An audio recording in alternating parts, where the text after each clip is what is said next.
भूवात महान प्रेतः कुकर्मतः, जो कई पुरुषों से सहवास करती हैं या कई स्त्रियों से जो सहवास करता है, ऐसा अपवित्र हो जाता है कि उसके छूने मात्र से पुण्य नष्ट हो जाते हैं। फिर ये तो उनके संग से ही रह रहा था, उसे वैश्याओं से ही कहते हैं।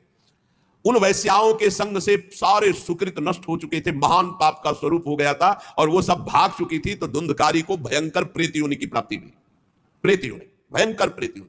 अब वो बवंडर रूप, जो चक्रवात जैसे बवंडर देखते हो ना, वो रूप धारण करके 10 दिशाओं में भटकता।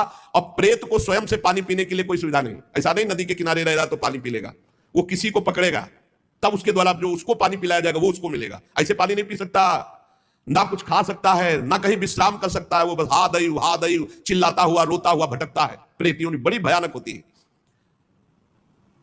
जब तीर्थ यात्रा करके गोकर्ण जी लौटे तो सुना कि धुंधकारी का लापता, मार डाला गया।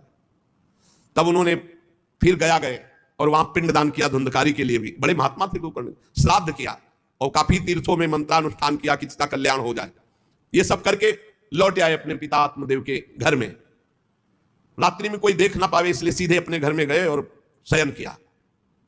और वहीं गड़ा था धुंधकारी, प्रेत आत्मा बन के वो मड़रा रहा था। वही प्रेत आत्मा ऐसे को नहीं छूती जो भगवान का भजन करते। देखो, अब जब धुंधकारी ने देखा कि गोकर्ण आए हैं तो उसको तसल्ली हुई कि महात्मा हमारा कल्याण कर देगा। वो प्रकट हुआ, भेड़ा बना।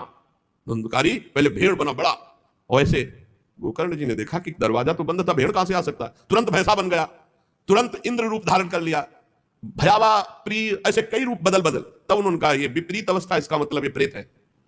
क्योंकि ऐसी विपरीत निंदनीय और बंदनीय दोनों रूप धारण कर रहा है, दुर्गति को प्राप्त हुआ प्रेत आत्मा है। वो डरने वाले तो थे नहीं, ज्ञानी महात्मा थे। गोकर्ण ने कहा कस्तो मुग्र तरो रात्र कुतो या तो दशामिमाम किंवा प्रेता पिशाचो हुआ राक्षसो शीत संसना। कौन है तू?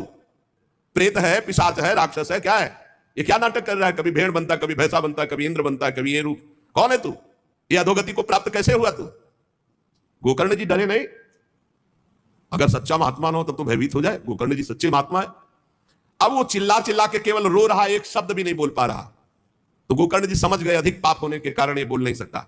तब अंजलि में जल लिया और कई मंत्रों का जाप किया और फिर उसके ऊपर फेंका। जे भी फेंका तब बोल पाया, भैया मैं आपका भाई धुंधकारी हूं, बचा लो, मेरी भारी दुर्गति हो गई। मैं तुम्हारा भाई हूं, मैं धुंधकारी हूं। अब मुझे बहुत कष्ट हो रहा, पश्चाताप हो रहा, मैंने सब कुछ नष्ट कर दिया, धर्म भ्रष्ट पापाचारी।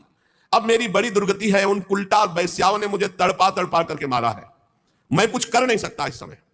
ऐसा थोड़ी कि प्रेत है जिसको चाय पटक दे, ऐसा नहीं है। ऐसा विधान नहीं, पहले वैश्याओं को मारता जाके। मैं कुछ कर नहीं सकता, प्रेत योनि में पड़कर दुर्दशा भोग रहा हूं। अब दैवश केवल